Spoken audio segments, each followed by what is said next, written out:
Hi everyone, welcome to Pathopulse_Radhika. So today's topic is going to be about fibrous dysplasia, one of the common question and very high yielding area from for these many entrance exams. So as the name explains, so it's more or less self-explanatory. You have a fibrous component and you have a disordered growth of the bone. So what happens is that you have the normal components of bone but they don't mature properly. Okay, so they don't mature properly, so that's called a fibrous dysplasia. So why you should know about fibrous dysplasia is it's a benign condition, and moreover what you should know is there can be certain syndromic associations with fibrous dysplasia, right? So for any bony lesion, so we usually go for an x-ray. So you should know about what's the radiology, what's the histology, and about the prognosis. So coming to the radiology of fibrous dysplasia, they have a ground glass appearance. Okay, so they have a ground glass appearance. Okay, so that's seen in fibrous dysplasia.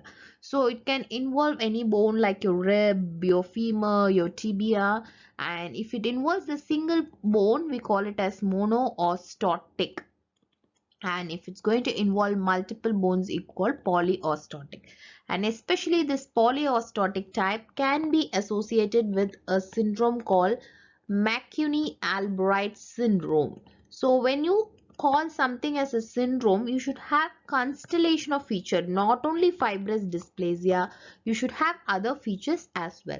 So what are the other features that can be associated with McCune-Albright syndrome? So remember two things. One is your Café-Lou type of skin pigmentation.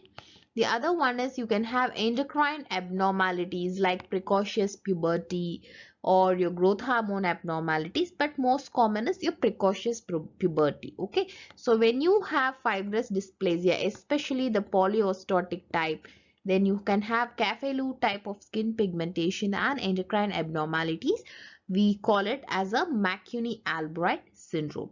So we have discussed about the radiology. So the radiology can show ground glass appearance. Then where else have you heard about these ground glass appearance? So when you have infection by hepatitis B virus, so your hepatocytes, imagine this is your hepatocytes, they will have a ground glass appearance because of the presence of the surface antigen, which is called HBS antigen, right? So ground glass appearance on X-ray can be seen in fibrous dysplasia, and on histology, your ground glass appearance of hepatocytes can be seen in infection by hepatitis B virus, which is due to HBS antigen, right? So next, going to the histology, which is very important. So I told you'll have the components of a bone, but they don't mature. So what happens? You have woven bone. It's a kind of a immature form of a bone. So they will be like this in irregular shapes. So you have curvilinear, irregular trabeculae of woven bone. So all these resemble like that of these Chinese letters. So these are called Chinese letter pattern of woven bone. So this particular pattern is seen in case of fibrous dysplasia. So radiologically you see a ground glass appearance, and histologically you have trabeculae of woven bone which is haphazardly arranged in different shapes or different letters which resemble Chinese letter, and in the stroma you have these fibrous tissue. That's why it's called fibrous dysplasia. So this is about radiology and histology.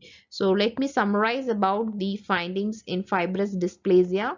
So you have a fibrous component and your bone doesn't mature. That's why it's called a fibrous dysplasia.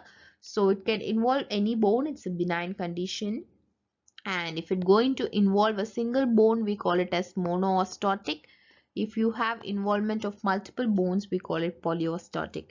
And polyostotic could be a component of McCune-Albright syndrome.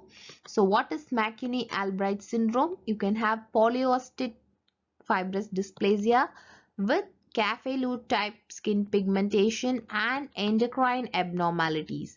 So what are these endocrine abnormalities? You can have either a precocious puberty or abnormality or growth hormone or any other endocrine abnormality. And on radiology, you get to see a ground glass appearance. And on histology, what do you see?